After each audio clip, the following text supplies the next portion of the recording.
Have you ever opened a kitchen cupboard and had 3 things fall out before you even found what you needed, or spent ages digging around at the back of a cabinet looking for one pan? The truth is, most kitchens aren't difficult to use because they're too small. They're difficult to use because the storage simply isn't working very well. So, whether you're planning a renovation or just trying to make your current kitchen more functional, today I'm going to share some smart storage ideas that can transform how your kitchen works. Starting with one of the biggest storage upgrades you can make: drawers, not cupboards. If I could recommend just one upgrade for almost any kitchen, it would be this: replace lower cupboards with drawers. Cupboards hide things, drawers reveal things. With cupboards, you end up kneeling down and rummaging around at the back, but drawers bring everything out to you, which instantly makes the same cabinet space feel twice as usable. They're ergonomic, they're accessible, and with modern runners supporting anywhere between 30 and 80 kilograms, you can load them with pans, plates, and heavy baking dishes, no problem. And with 2, 3, 4, or 5 drawer configurations, there are plenty of options to pick the best setup for the cabinet's location and storage task. If in doubt, just go with the classic 3-drawer configuration: a shallow top drawer for utensils, and then 2 deeper drawers below for pots, dishes, and any bigger items. These can be placed under the hob, beside your range cooker, and near your main prep area, the busiest areas of almost every kitchen. Vertical dividers. Instead of stacking baking trays, chopping boards, and roasting tins all inside one another, or where everything keeps falling over, vertical dividers can keep each piece upright and easy to grab. Perfect locations are in a narrow cabinet, especially if it's not too deep, in that small cupboard above your wall oven, or a section inside a deep drawer. You can store your baking trays, cooling racks, chopping boards, pan lids, muffin tins, all those thin bits and pieces. If you're a keen baker and you have lots of these trays, it can be one of the more satisfying small upgrades you can make. Under sink storage. Your sink cabinet is usually a bit of a black hole of empty spray bottles and random sponges. However, with the right structure, it can become a highly functional little zone. Consider pull-out caddies for cleaning supplies, U-shaped drawers that wrap around the plumbing, or door-mounted baskets for sponges, brushes, and your rubber gloves. There are loads of great sink cabinet storage solutions you could explore that can really improve the use of this often overlooked cabinet. And just a quick note on bins here: if your kitchen is often used by 2 or more people, and if you have space, I'd consider putting your main bin next to the sink, not underneath it. This means others can access the bin if someone is working at the sink, and it frees up the entire sink cabinet for organized cleaning storage. If space is at a premium, or it's usually only one of you in the kitchen, then a small under-sink bin can be a great option to use that space. It all depends on your particular set of circumstances, like everything with kitchens. Hidden corner solutions. Corners are infamous for wasted space, but they don't have to be. Modern corner mechanisms can utilize a good percentage of what used to be dead storage. The 3 main types are Le Mans pullouts. These swing completely out of the unit.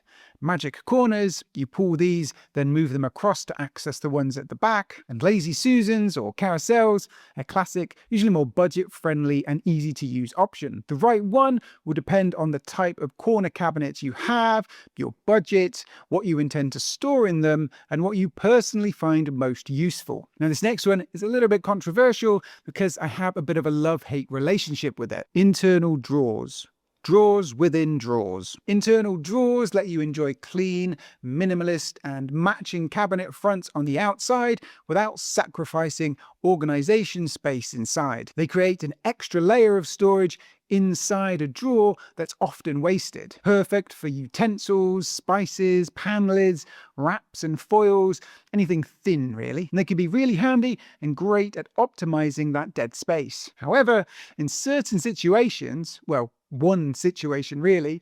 When they are your main cutlery drawer, make sure you have a little clip on it so it opens with the main drawer front and not as a separate internal drawer. Personally, I hate it when you have to open a drawer twice to get to the main thing you wanted. Inside other deeper drawers for your pots and pans, where you use them to store pan lids, for example, I don't want a clip there because it's not the main reason for the drawer. You see where I'm going with this? So just keep that in mind with this one. It can be a great way to maximize internal drawer storage, but just have them in the right places. Pull-out larders and pantry towers. Tall pull-out larders are some of the best storage solutions you can install because everything glides out, you get full visibility, and no more forgotten cans lurking at the back of your cupboard. Narrow versions between 150 to 300 millimeters wide can fill awkward or smaller gaps beautifully, and wider, full-height towers can essentially replace an entire walk-in pantry. Personally, I like to go with a space tower if it's a 60 centimeter wide cabinet.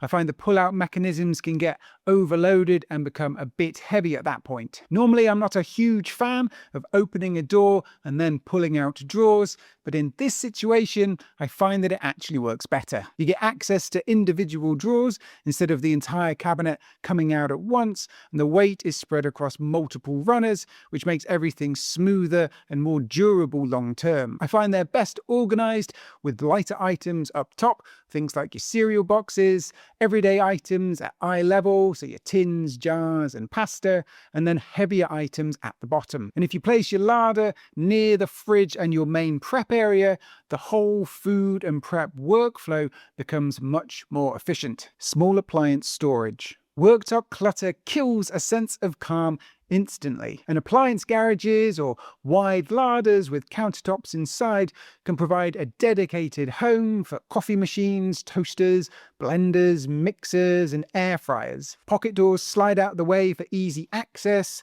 tambour or roller doors can save space in tight areas, and bifold doors can open nice and wide and fold back out the way. You can keep everything plugged in and ready to use without visually filling the room, then close the doors to hide everything away when not in use. Coffee station with integrated lighting and mug storage is fast becoming one of the most requested design features right now. Integrated bins. Not glamorous, but absolutely essential. Integrated bins keep rubbish hidden, streamline cleanup, and help encourage proper recycling when you have dedicated separate bins. And the best location is typically beside the sink. That's where you scrape plates, rinse and clean, and it's typically near your main prep zone. So any scraps from prep can go in the bin easily. And your prep zone is typically between your sink and your hob. It's usually the most ergonomic place for it. Choose between multi-bin pullouts, so you have a bin for general rubbish, recycling, and food waste, larger, taller bin systems for big families. You can even get bins with biolids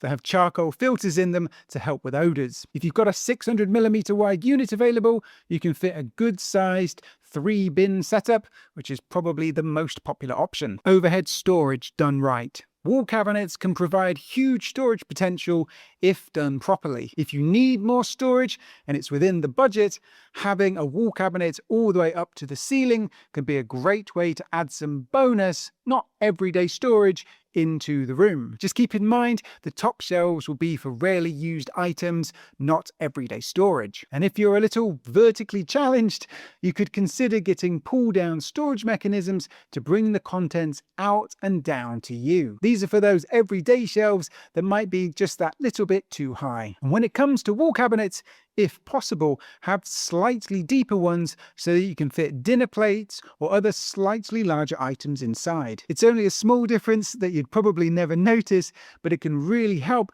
when it comes to optimizing your storage. A lot of companies have 30cm deep cabinets as their standard size, but once you take the small void at the back and the panel thickness into account, the inside space is a little bit less than that, and lots of dinner plates don't quite fit. So look for wall cabinets that are 32 to 35 centimeters deep.